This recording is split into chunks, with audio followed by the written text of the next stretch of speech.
जीवन में मनुष्य को महान बनना चाहिए, विद्वान बनना चाहिए।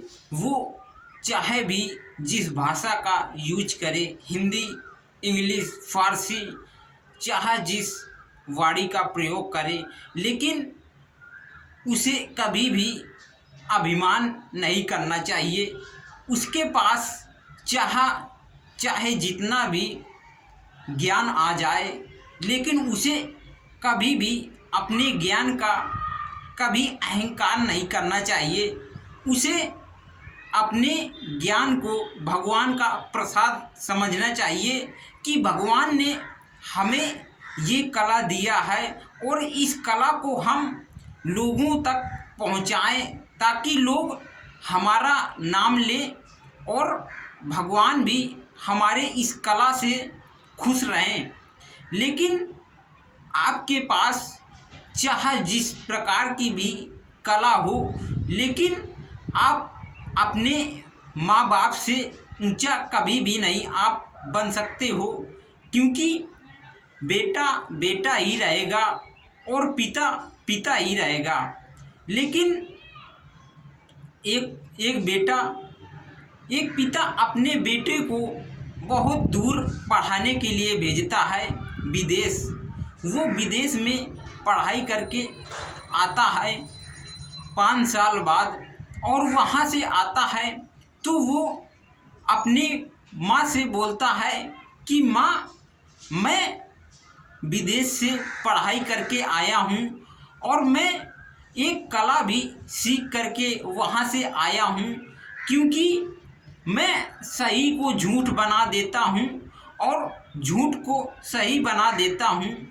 तभी उस बच्चे की माँ 2 लड्डू लेकर के आती है और वो माँ बच्चे से बोलती है कि बेटा, मैं तुम्हारे लिए 2 लड्डू लेकर के आई हूँ, ये लड्डू दोनों तुम खा लो और खा करके फिर जो कला दिखाना हो वो कला आप दिखाना। तभी वो बेटा बोलता है कि नहीं माँ, मैं पहले कला दिखाऊंगा फिर बाद में ये लड्डू खाऊंगा। वो माँ बोलती है कि ठीक है बेटा, दिखाओ तुम अपनी कला। वो बेटा माँ से बोलता है कि माँ, ये लड्डू कितने हैं? तो वो माँ बोलती है कि बेटा, ये लड्डू तो 2 हैं। बेटा माँ से बोलता है, माँ लड्डू की एंट्री करो। माँ लड्डू को गिनती है।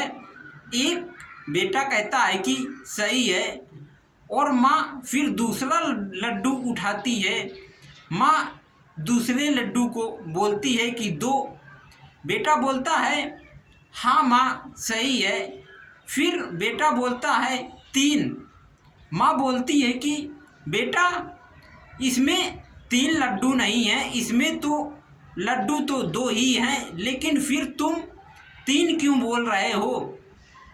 बेटा बोलता है कि माँ, 2 के बाद 3 ही तो आता है, तभी मैं 3 लड्डू बोल रहा हूँ। माँ बोलती है कि बेटा, लेकिन 2 के बाद 3 आता है, लेकिन इसमें तो 2 ही लड्डू हैं, तुम 3 क्यों बोल रहे हो? तभी दूर बैठा उस बेटे का पिता सुन रहा था और वो उठ कर के आया और वो बोलता है कि बेटा सही बोल रहा है कि 2 के बाद 3 ही आता है।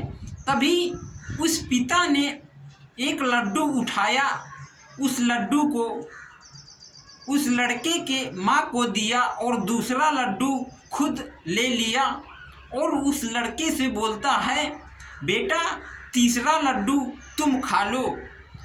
तो वो जब वहाँ पर तीसरा लड्डू था ही नहीं, तो वो तीसरा लड्डू कैसे ले लेता? तभी वो बेटा अपने पिता के पैरों में लेट गया और बोलने लगा कि पिता, हमारे अंदर अहंकार हो गया था कि मैं कोई जादू सीख करके आया हूँ, सही को गलत कर देता हूँ और गलत को सही कर देता हूँ। लेकिन मुझे आज पता चला कि इस दुनिया में बेटा चाहे जितना भी पढ़ाई कर ले, चाहे जितना भी बड़ा हो जाए, लेकिन माँ तो माँ रहती है और पिता पिता रहता है। कभी भी माता पिता से बहस नहीं लड़ाना चाहिए, क्योंकि पिता ही माता ही हमारे लिए भगवान होते हैं। पिताजी मुझे माफ़ करना, क्योंकि यहाँ पर लड्डू 2 ही थे, लेकिन मैंने 3 बना दिया, क्योंकि माँ से मैंने बोला कि माँ 2 के बाद 3 आता है। और पिताजी आपने तो सारी बात ही पलट दिया। पिताजी मुझे माफ़ करना, मेरे पास अहंकार हो गया था कि मैं बाहर से पढ़ाई करके आया हूँ। पिता बोलने लगा कि बेटा कोई बात नहीं, लेकिन ऐसा कभी भी मत करना, क्योंकि वो तुम्हारी माँ है और माँ से कभी ऐसी बात मत करना। बेटा चाहे जितना भी बड़ा हो जाए, डीएम बन जाए, एसडीएम बन जाए, कलेक्टर बन जाए, या कोई भी इंडस्ट्री में आ जाए, लेकिन बेटा तो बेटा ही रहता है और पिता पिता ही रहता है।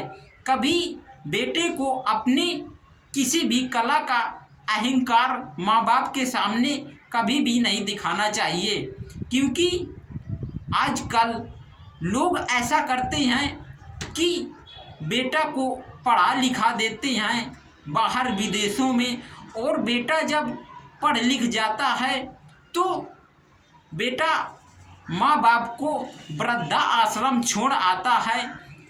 ऐसा हमें कभी भी नहीं करना चाहिए। लोग अपना संस्कार भूल जा रहे हैं, अपनी संस्कृति भूल जा रहे हैं। कभी भी लोगों को ऐसा नहीं करना चाहिए और मंदिरों में जाकर के प्रसाद चढ़ाते हैं। जब हमारे पास हमारे माता पिता ही नहीं होंगे तो हमें चाहे जितना भी तीर्थ में जाएं, लेकिन उससे हमारा उद्धार कभी भी नहीं होने वाला है और ना होगा। इसीलिए हमें अपनी माता पिता की सेवा करना चाहिए और अपने अहंकार को, लोगों को कभी भी नहीं अहंकार दिखाना चाहिए कि हमारे पास ये चीज़ आ गया है, हम इतने तक पढ़ाई किया है। अपने गुरु के पास अपने आप कभी भी जाओ तो सदा ही सर नीचा करके जाओ कि गुरुजी हम कुछ नहीं जानते हैं, कृपया हमें मार्गदर्शन कराइए, हमें कोई ज्ञान बताइए, हम इस ज्ञान में अनजान हैं। तभी गुरु आपको शिक्षा देगा और आप सीना ऊंचा करके जाएंगे तो गुरु सोचेगा कि बेटा तुम तो हमसे ज़्यादा पढ़ाई कर गए हो, अब हम तुम्हें नहीं पढ़ा पाएंगे क्योंकि तुम हमें उल्टा ही पढ़ा देते हो। इसलिए शिष्य को कभी अपने गुरु के पास जाना चाहिए तो सदा ही सर नीचा करके जाना चाहिए और ऐंठ करके कभी भी नहीं जाना चाहिए। वो चाहे पैसे वाला हो या किसी भी चीज़ में आगे हो, लेकिन गुरु गुरु रहता है और माता पिता ही रहते हैं और शिष्य शिष्य ही रहता है, बेटा बेटा ही रहता है। ये कभी भी हमें अभिमान नहीं करना चाहिए कि हमारे पास इस चीज़ की कला है।